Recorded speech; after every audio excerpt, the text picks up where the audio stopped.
வறுமையில பிறந்தவங்க இன்னும் அதுல கொஞ்சம் ஜாக்கிரதையா இருக்கணும்.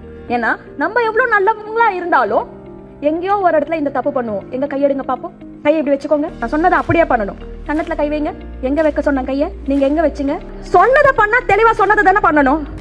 அப்போ அந்த மனுஷ மூளைக்கே இருக்கிற பிரச்சனை என்னன்னா, அதுக்கு எவ்வளவு தெளிவா சில விஷயங்கள் தோணுனா கூட சுத்தி இருக்கிறவன் என்ன பண்றானோ அதை தான் பண்ணும். அப்படி பண்ண என்ன ஆகும்னா அங்கேயே நம்ம இருந்துருவோம். மேல வேற மனிதர்கள் பண்ற விஷயத்த நம்ம பண்ண மாட்டோம். ஏழ்மைன்றது வெளியில இருக்கிற சூழ்நிலை கிடையாது. ஏழ்மைன்றது ஒரு மனப்பாங்கு. நீ பிறக்கிறப்ப ஏழையா இருக்கலாம், ஆனா நீ 35 வயசுலயும் ஏழையா இருக்கன்னா 21 வயசுல உன் காலில் ரெண்டுலயும் நிக்கிறதுக்கான தகுதி உனக்கு வந்துச்சுல்ல, சக்தி உனக்கு வந்துச்சுல்ல. இந்த உலகம் சுற்றிலும் பார்த்தா நிறைய ஆப்பர்ச்சுனிட்டிஸ் இருக்கு.